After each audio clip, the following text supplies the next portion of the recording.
You see a video. He won the NBA Rookie of the Year award 2003 with the Suns. He then came to the Knicks, and we don't forgive him for it. He also made 6 appearances in the All-Star game. Needless to say, now the big three, right? Amar'e Stoudemire, well-respected in professional basketball. But it's actually his hard work off the hardwood that may end up having the biggest impact on his legacy. And that's part of what we're going to talk about this morning.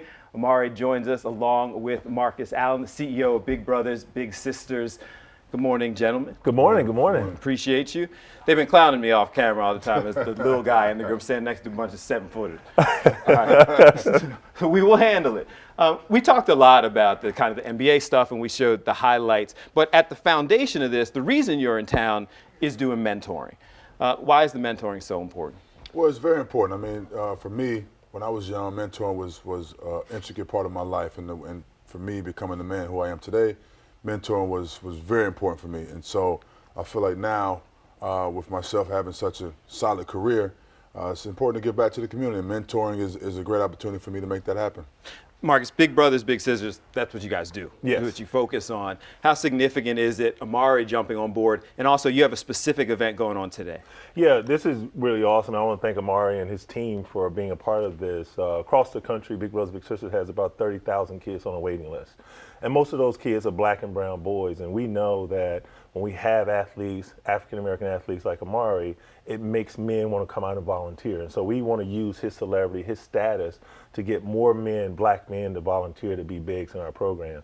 Today is significant because we're doing a kickoff to the Wawa Welcome America event. We're doing a big block party down here at 5th and Independence. And so Amar'e is going to kick the day off talking about his foundation, talking about the importance of mentoring, using his celebrity and his influence to help us to try to get more people to get involved.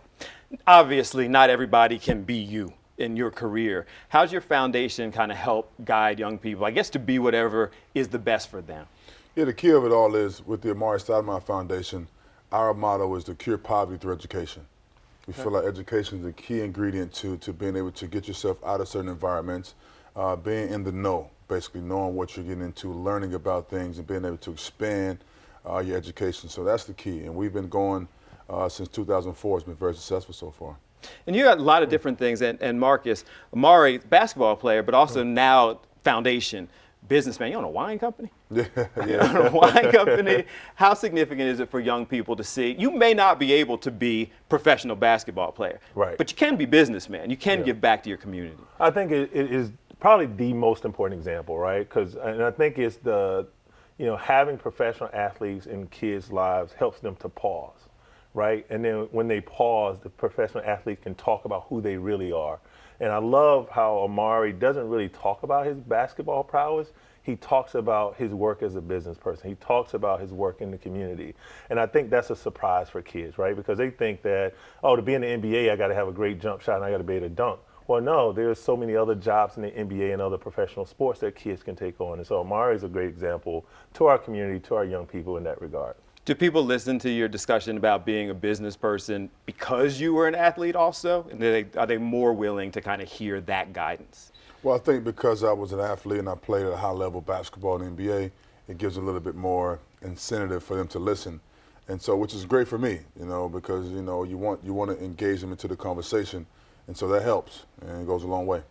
When we sat down and everyone was clowning me about being the little guy, the big three's in town, you guys will be playing and participating, big three doing big things. But we started talking Sixers. Yeah. We started talking free agent. Obviously, you played, you're an athlete, and you care. Yeah. We were talking free agency. I got to get your insight in this. Because you signed one of the first big kind of, I'm not going to count your money, but you signed one of those first contracts and came to New York through free agency. Sure. A lot of people, we hear this discussion as it relates to Jimmy Butler, finding comfort level versus finding money. If it's you, the Sixers can offer $50 million more. What's your take on all this?